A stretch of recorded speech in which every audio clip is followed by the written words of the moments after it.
여러분은 지금까지 살아오면서 아무리 생각을 해봐도 아닌 것 같은데 주변에서 그렇다고 하니까 수긍하며 넘어간 적이 있었을 것입니다. 지금도 생각하면 이해되지 않고 과연 정말 진심을 말한 것일까 하는 경우도 저에게는 있습니다. 그것은 아무리 못되고 이기적이고 남을 향한 배려라고는 조금도 찾아볼 수 없는 사람이라 할지라도 늘 따라다니는 말이 있다라는 것이죠. 그것은 그래도 그 사람은 괜찮아. 겉으로는 저래도 원래 착한 사람이야. 라는 말입니다. 평생을 욕심꾸러기로 악하게 살았어도 장례식장에 가면 더 살아서 더 큰 일을 할 사람인데 아쉽다며 선하게 살았기 때문에 좋은 곳에 갔을 것이다 라고 말을 합니다. 그래도 사는 동안 착한 구석이 있었나 보지 생각하기로 했지만 착하게 살았다라는 말, 그 기준이 모호합니다. 저는 인간은 원래 못됐다라고 생각하는 사람입니다. 인간의 본성이 선하다라고 생각하는 사람이 볼 때는 저 같은 부정적인 사람의 말은 거북할지도 모릅니다. 하지만 인간의 현실을 직시하고 자기 내면을 깊이 성찰하는 사람이라면 오늘 본문이 말하는 것처럼 인간은 죄와 허물로 죽은 존재이며 세상의 정신을 따르고 악한 영들에게 종노릇하며 자기 욕심대로 사는 존재라는 이 바울의 말에 동의할 수밖에 없을 것입니다. 2차 세계대전 때 중국의 포로 수용소에 수감된 미국인 랭던 길키는 수용소에서의 경험을 바탕으로 자신의 회고록 산둥 수용소를 썼습니다. 그 책이 소개된 한 사건의 내용입니다. 수용소 안에 점점 먹을 식자재가 줄어갈 때쯤 미국 적십자사에서 미국인 수감자들을 위한 구호 물품을 보내왔습니다. 그때가 크리스마스 언저리여서 크리스마스 선물로 보내온 것이죠. 구호 물품 꾸러미는 1550개였고 포로는 1450명이었습니다. 포로 수용소 안에서는 자치위원회가 구성이 되었고 이 물품을 모든 포로에게 한 꾸러미씩 나눠주고 미국인 포로 200명에게는 반 꾸러미씩 더 주기로 했습니다. 그러니까 미국 적십자사가 보낸 거니까, 자국인을 위해서 보낸 거니까 그래도 미국인들 너희가 한 반 꾸러미는 더 가져가라 라고 이제 결정을 했던 것이죠. 그러자 미국인 포로 몇 사람이 강력하게 항의하기 시작했습니다. 미국 적십자사에서 자국인들을 위해서 보낸 물품인데 왜 다른 나라 사람들과 나눠야 하냐고, 미국인들에게만 7박스씩 분배해달라고 요구한 것입니다. 그 정도 받아야 이듬해 봄까지 영양실조 걱정 없이 충분히 지낼 수 있는 물량이 되었기 때문이죠. 랭던 길키는 이 일화를 소개하면서 이렇게 말을 했습니다. 지금까지 누가 미국인인지 영국인인지 백인인지 흑인인지 그것들에 대해서는 오랫동안 잊고 있었던 우리 공동체가 적대적인 민족주의 집단으로 완전히 분리되고 말았다. 크리스마스 선물은 역설적이게도 평화와 정반대의 것을 가져왔다. 막대한 양의 음식 꾸러미는 수용소 중앙에 맥없이 놓여있는 반면에 인간의 갈등과 악이라는 돌풍은 그 주위를 소용돌이치고 있다. 랭던 길키는 선교사, 성직자, 교사, 사업가들과 함께 지낸 2년 반 동안의 포로 수용소 생활을 통해 인간 본성에 대해 매우 부정적인 견해를 갖게 됩니다. 특히 그가 인간에 대해서 실망한 이유가 포로 공동체 구성이 군인들이 아니라 그래도 선을 기대할 수 있었던 성직자, 선교사, 교사 등 신앙인들이자 지성인들을 이었기 때문입니다. 그는 인간이 선해지기 너무 어렵다면 이렇게 말을 합니다. 인간은 자신의 안전에 위협을 받게 될 때 생기는 불안감을 없애기 위해 불완전한 피조물에서 궁극적인 의미와 안정을 찾으려고 한다. 그 결과 자기를 지키기 위해 이기심, 편견, 부정적 언행과 공격성 등이 나타난다. 진정한 신앙인은 의미와 안전성의 중심을 자신의 생명에 두는 것이 아니라 하나님의 능력과 사랑 안에 두는 사람이다. 우리가 불안한 이유가 있습니다. 왜 불안하냐? 내 생명이 내가 위험하다고 생각하기 때문이죠. 그래서 이 불안감을 감추기 위해서 불완전한 피조물에게 궁극적인 의미와 안정을 부여합니다. 돈이 나를 안정하게 해줄 거야. 성공이 나를 안정되게 만들어줄 거야. 그러나 랭던길키는 이렇게 얘기하죠. 하나님의 능력과 사랑 안에 의미와 안전성을 두는 것이다. 그렇습니다. 인간의 죄의 문제, 자기만을 사랑하는 이기심의 문제를 해결하기 위해서는 하나님의 은혜와 긍휼과 용서가 필요합니다. 산둥 포로 수용소의 미국인 포로들의 이야기를 듣고 어쩌면 우리 가운데 쉽게 그냥 나눠 먹지 라고 말하는 분들도 계실지 모르겠습니다. 그러나 우리 속에 자리 잡은 탐욕과 자기 중심적인 말과 행동을 주목하면 우리 역시 그들과 다를 바 없다는 것을 인정하게 됩니다. 바울은 에베소 교회 성도들에게 과거 너희는 죄와 허물로 이미 죽었던 사람들이라고 말하고 있습니다. 우리는 허물과 죄 때문에 영적으로 죽은 존재였고 세상을 따르며 공중의 권세를 잡은 약한 영이 시키는 대로 그들의 종노릇하며 살아왔던 존재입니다. 여기서 말하는 죽음은 육신의 죽음이 아니라 영적 죽음을 의미합니다. 성경에서 말하는 죽음은 하나님과의 관계의 단절, 분리를 가리킬 때 사용되는 단어입니다. 영적인 죽음이라고 해서 우리가 생각하고 있는 육체의 죽음과 크게 다르다라고 생각해서는 안 됩니다. 왜냐하면 죽음이 가져오는 결과는 육체의 죽음이나 영적 죽음이나 동일합니다. 일단 죽음은 분리와 관계의 단절을 가져옵니다. 그리고 산자와 죽은 자는 공유할 수 있는 것도 없습니다. 대화도 소통도 어떠한 방법으로도 교류할 수 없습니다. 죽으면 어떠한 외부의 자극도 인지하지 못하기 때문에 죽은 자는 산자의 어떠한 자극도 인식하지 못합니다. 아무리 불러도 대답이 없는 것은 그 부름을 알아차리지 못하기 때문이죠. 또 죽은 자의 공간과 산자의 공간은 분리됩니다. 아무리 사랑하는 사람이라도 죽으면 같은 공간을 쓸 수 없게 됩니다. 우리가 영적으로 죽었다라는 말의 의미는 하나님과 대화도 소통도 어떠한 방법으로도 교류할 수 없었던 존재이라는 것을 뜻합니다. 영적으로 죽은 존재였던 우리는 어떠한 영적 자극도 인지하지 못했습니다. 죽은 자를 아무리 불러도 대답하지 않는 것처럼 우리는 하나님의 부르심을 알아차릴 수가 없었죠. 죽은 자와 산자의 공간이 분리가 되듯이 우리는 하나님의 영광의 자리에 함께할 수 없었습니다. 그렇다면 무엇이 하나님과의 이러한 분리를 가져왔을까요? 이사야 59장 2절에 보니 오직 너의 죄악이 너희와 너희의 하나님 사이를 갈라놓았다라고 했습니다. 죄는 분열시키고 관계를 끊어놓음으로 서로를 소외시키는 힘을 가지고 있습니다. 죄는 하나님과 사람과 사람 사이의 소통을 막고 그들을 분리시킵니다. 그렇다면 죄의 반대말은 무엇일까요? 무죄일까요? 의미상으로 무죄가 반대말일 수 있지만 죄의 결과를 놓고 보면 죄의 반대말은 긍휼과 사랑이 됩니다.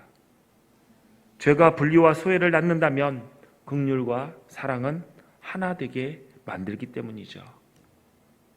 그러나 사탄은 사람들이 서로 반목하게 만들어서 결국은 자기의 지배 아래 두려고 합니다. 산둥 수용소에 보내진 크리스마스 선물은 하늘에는 평화, 땅에는 기쁨으로 오신 예수님의 탄생을 축하하며 함께 그 평화와 기쁨을 나누기 위해서 보내졌을 것입니다. 그러나 어이없게도 크리스마스 선물로 인해 산둥 수용소의 포로들은 서로를 적대시하며 분열되었습니다. 찢겨진 공동체, 서로를 소외시키는 집단에 하나님이 계신다라고 할 수 있을까요? 그렇다면 여러분에게 질문을 드리겠습니다. 그 산둥 수용소의 포로들이 어떻게 하면 그 관계의 단절을 다시 무너뜨리고 다시 하나가 될 수 있을까요? 우리는 답을 너무나도 잘 알고 있습니다. 서로 긍휼의 마음으로 바라보며 사랑으로 자신의 것을 내어준다면 그들은 다시 하나가 될 것입니다. 하나님께서는 우리와 하나 되기 위해 우리를 긍휼히 여기셨습니다. 그리고 우리를 위하여 자신을 내어주셨습니다. 예수 십자가의 죽음을 통해 우리의 죄값을 지불하시고 죄와 허물로 죽은 우리를 그리스도와 함께 살리셨습니다. 심지어 그리스도와 함께 하늘에 앉히셨다라고 오늘 본문이 이야기하고 있습니다. 할 수만 있다면 하나님을 멀리 떠나서 내 마음대로 살고 싶어하는 우리들에게도, 그 품에 안기기를 거부하며 발길질하고 몸부림치는 우리들에게도 끊임없이 사랑의 손을 내미시며 은혜를 베푸셔서 하나님과 우리 사이의 장벽은 허물어졌고 우리는 하나님과 다시 소통할 수 있게 되었습니다. 긍휼과 사랑으로 서로를 소외시키고 스스로가 소외된 우리를 하나님은 끌어안으셨고 그 하나됨을 지키고 만들어가는 하나님의 백성으로 우리를 부르셨습니다. 여러분은 그 부르심을 듣고 지금 어떻게 응답하셨습니까? 죄와 허물 가운데 사는 사람은 하나님의 부르심에 응답할 능력이 없습니다. 사랑으로 막힌 담을 허물나는 부르심에 응답할 능력도, 내 이웃을 내 몸과 같이 사랑하라 라는 명령을 수행할 힘도 없습니다. 영적으로 죽은 자는 자기 자신밖에 바라보지 못합니다. 마치 물에 비친 자기 모습에 사랑에 빠져 누구의 부름도 응답하지 않았던 나르시소스처럼 자기 사랑에서 벗어나지 못하는 것이 죄인의 모습입니다. 사랑은 이런 나르시즘, 자기만 사랑하는 자기에서 벗어나는 능력을 말합니다. 주변에 사랑에 빠진 사람들을 보십시오. 사랑하는 사람을 위해서라면 어떠한 수고도 마다하지 않습니다. 불가능한 일도 가능한 일일 것인 양 시도합니다. 연인끼리 밤하늘을 바라보면서 자기야 저 달을 따줘, 저 별을 따줘. 그러면은 그 말을 들은 사람이 어떻게 합니까? 뭔 헛소리야, 안 하죠. 알았어, 내가 따올게, 잠깐 기다려봐. 이런 모습을 보면서 우리는 정신 나갔다라고 하지 않습니다. 좋을 때다라고 말을 합니다. 무엇이 좋습니까? 자기 말고 다른 사람을 향해 움직이는 모습이 좋은 것입니다. 사랑이 아름다운 것은 자기애로부터 벗어나 누군가에게 살아있는 반응을 하며 살게 하기 때문입니다. 에릭 프롬은 사랑의 속성 가운데 하나로 책임을 들었습니다. 제가 종종 우리 부부는 사랑이 아니라 의리로 산다, 이런 말을 해서 굉장히 많은 분들에게 핀잔을 들었습니다. 장모님이 어느 날 전화를 하셔서 대뜸 저에게 이렇게 말씀하시더라고요. 자네는 이제 우리 딸을 사랑하지 않나? 그래서 어머니 무슨 말이에요? 왜 제가 사랑을 안 해요? 사랑하죠. 그랬더니 그러면은 왜 설교 시간에 사랑하지 않는다고 얘기를 했나? 그러는 거예요. 그래서 어머니, 사랑보다 더 고귀한 가치인 의리를 얘기한 것입니다. 그랬더니 그래도 사랑한다라고. 여러분은 인정하지 않으실지 몰라도 나름 사랑꾼입니다. 아멘 하신 분들 감사합니다. 예. 책임, 영어로 responsibility라고 합니다. 이 말이 참 재밌어요. 책임. 에릭 프롬이 말한 사랑의 속성 중에 책임을 얘기했다.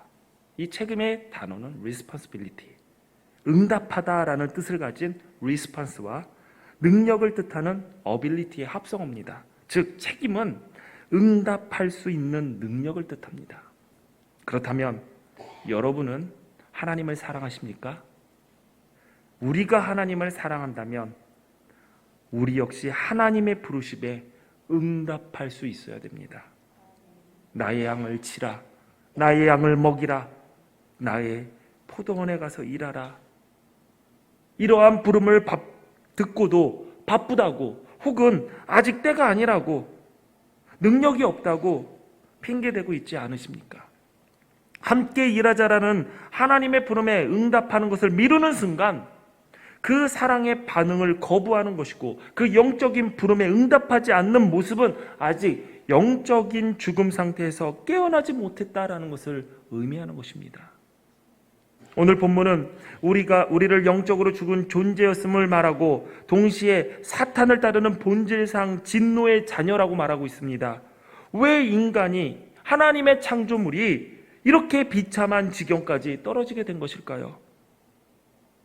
그것은 우리의 마음이 원하는 대로 내 욕심에 따라 살아가는 삶이 하나님을 대적하는 것이고, 교만하고 시기와 질투와 이기적인 말과 행동으로 모두를 분열하게 만들었기 때문이죠. 이 모든 것이 죄의 지배를 받고 있는 상황으로 말하고 있습니다. 죄의 법이 지배하고 있는 곳은 주변에 어떤 곳도 볼 수가 없습니다.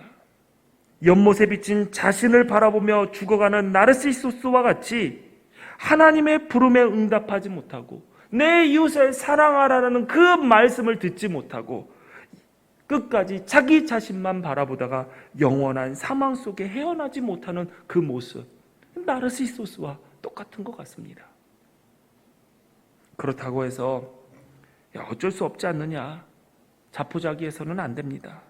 원래 인간은 못됐다고, 악하다고, 사람은 변하지 않는다라는 말로 영적인 죽음의 자리에서 벗어나지 못하는 것을 당연하게 생각하지 마십시오.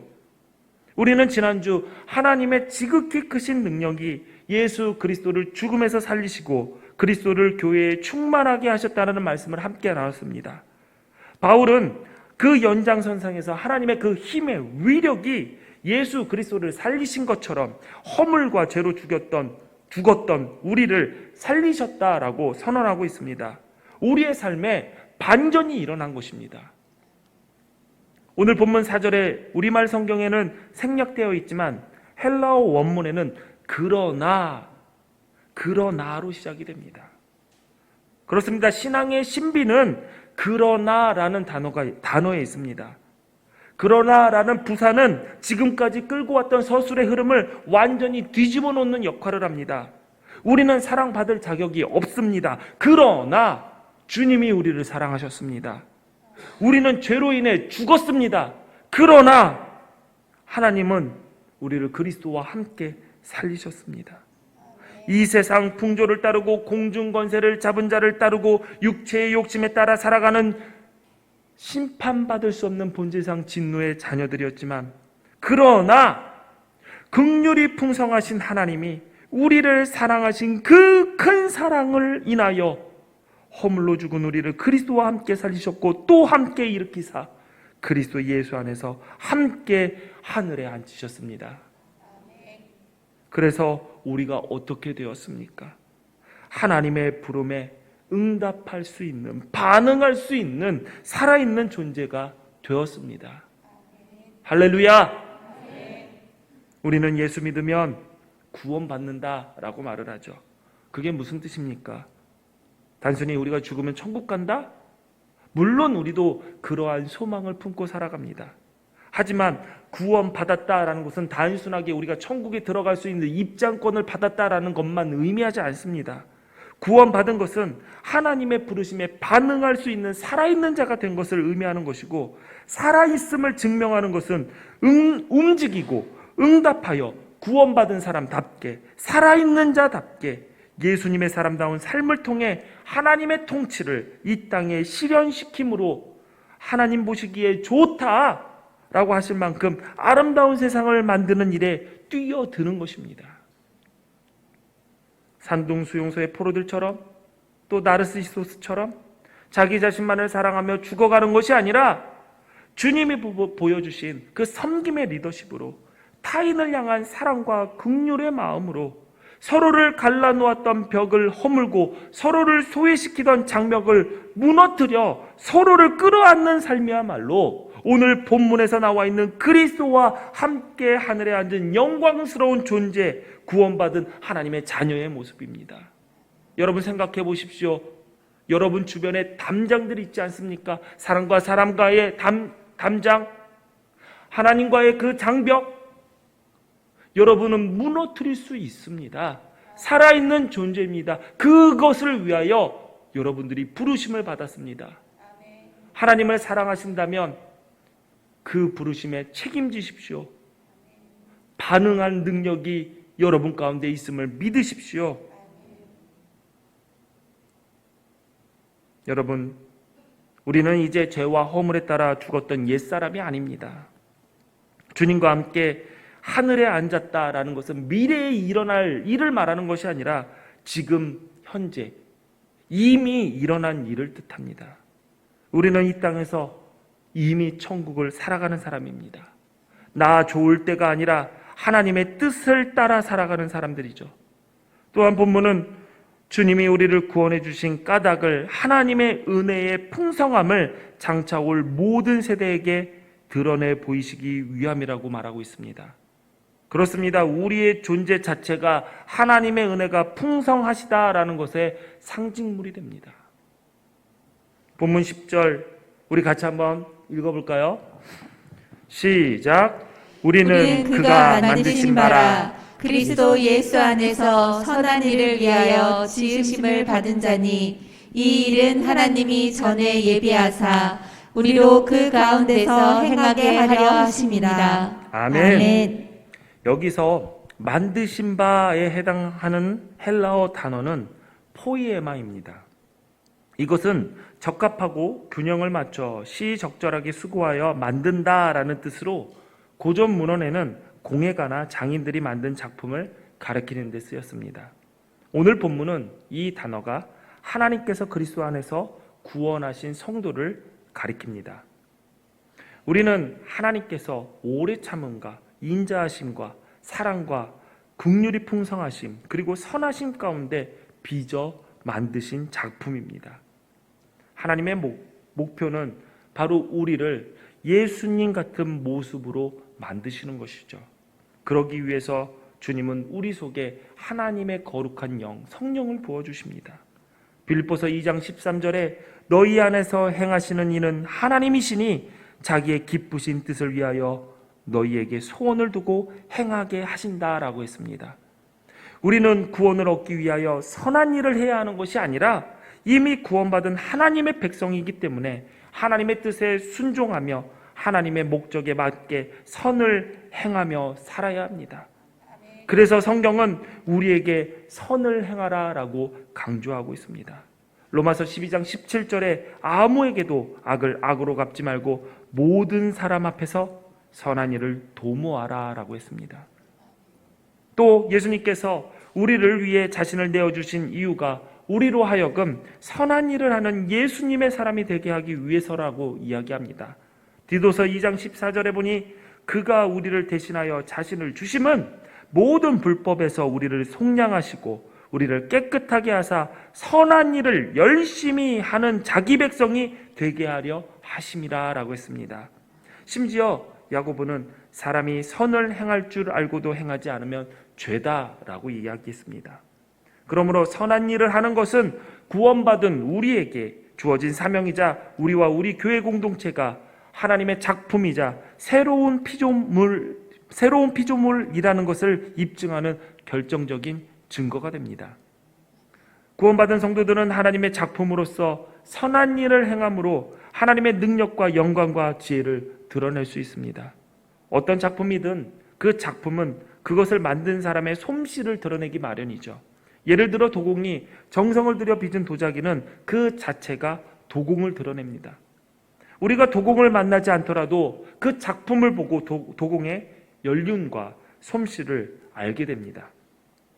하나님께서 창조하신 작품인 이 만물도 그 자체가 하나님을 하나님으로 드러냅니다.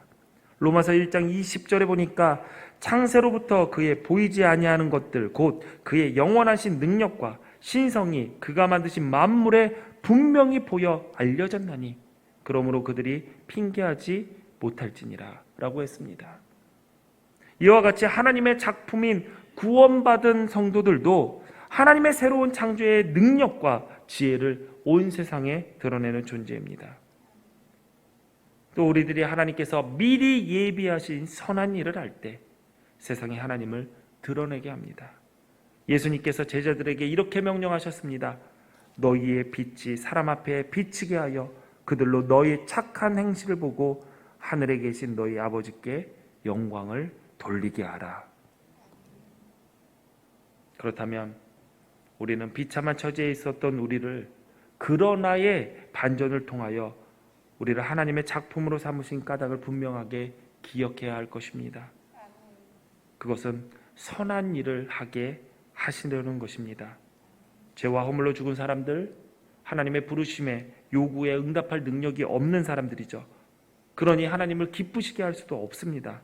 하지만 주님의 은총으로 구원받은 사람은 내 속에서 활동하신 성령으로 인해서 나의 소원이 하나님이 기뻐하시는 뜻이 되고 그 일을 실천하게 합니다. 바로 이것이 구원받은 자의 삶의 증거입니다. 그렇다면 구원받은 자의 공동체인 우리 교회가 어떠한 모습으로 일해야 하는지는 자명합니다. 전도와 선교라고 말하는 하나님의 구원의 역사에 동참하는 것은 모든 사람을 구원하시고자 하는 하나님의 소원을 우리의 가슴에 품는 것입니다. 그리고 이 세상에서 섬김과 사랑을 실천하면서 선한 일을 감당함으로 하나님을 보여야 합니다. 전도와 선교 다른 것이 아닙니다. 가장 먼저 우리의 눈을 들어서 우리 주변에 가난한 이웃을 돌아보며 구제하고 고통당하는 자들을 도와야 합니다. 멀리 눈을 들어 전쟁으로 고통당하며 지금 지구상에서 소외된 난민들도 우리가 감싸 안아야 될 사람들입니다. 하나님께서 허락하신 창조 세계를 보호해야 합니다. 환경 오염을 막기 위해서 조금의 불편은 감수할 줄 알아야 됩니다. 조금 돈이 들고 비싸더라도 환경을 아낄 수 있는 물건을 사시는 것, 그것도 바로 하나님의 선한 일 중에 하나가 될 것입니다. 정의롭고 평화로운 사회를 만들기 위해서 가장 먼저 지역 간의 분열, 세대 간의 분리, 진영의 대립 속에서 막힌 담을 깨고 하나됨을 만들어야 됩니다. 조금만 더 사랑하십시오. 조금만 더 보듬어 안으십시오. 조금만 더 수고하고 한 걸음 더 다가서고 조금만 더 나누십시오. 나까지 나서지 않아도 되는 거 아닌가라는 안일함을 버리십시오. 자기 사랑과 자기 의에 빠져서 진정한 정의와 평화를 모르는 이 땅의 불의에 대해서 강하게 도전하십시오. 그러한 우리의 선행은 우리를 통한 하나님의 역사가 될 것입니다. 하나님의 능력과 지혜와 영광을 드러내게 될 것입니다. 하나님을 찬미하며 또 온 백성에게 칭송을 받으니 주께서 구원받은 사람을 날마다 더하게 하시니라. 이 예루살렘 교회의 부흥의 역사가 하나님께서 예비하신 선한 일들의 열심을 내고 그 일에 아멘으로 순종하며 뛰어든 우리를 통해 오늘 이 땅에 이루어질 것입니다. 하나님께서 우리와 함께 일하십니다. 기도하겠습니다. 전능하신 하나님 감사합니다. 하나님을 찬양하며 영광 돌립니다.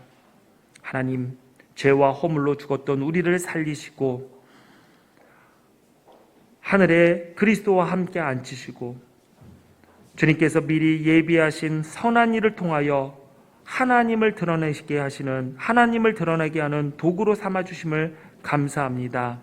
하나님, 우리를 구원하신 이 목적을 기억하며 하나님의 작품답게 우리의 삶이 하나님을 드러내게 하여 주옵소서. 날마다 하나님을 찬미하게 하시고 온 백성에게 칭송받는 교회 되게 하여 주옵소서.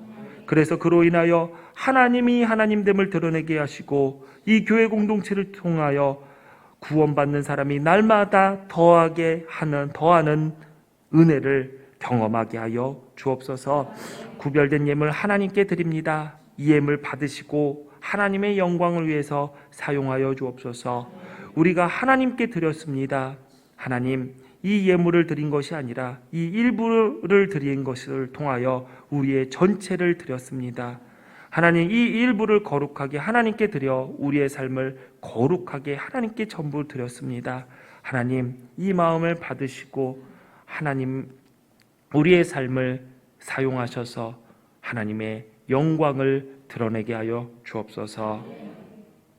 이 예물을 사용하는 기둥교회도 지혜로 함께하여 주셔서 성도들이 땀 흘려 수고하여 하나님께 드린 것을 인간의 욕심과 인간의 생각으로 사용하는 것이 아니라 지혜로 함께 하셔서 늘 하나님의 뜻 가운데 지혜롭게 사용할 수 있도록 도와주옵소서.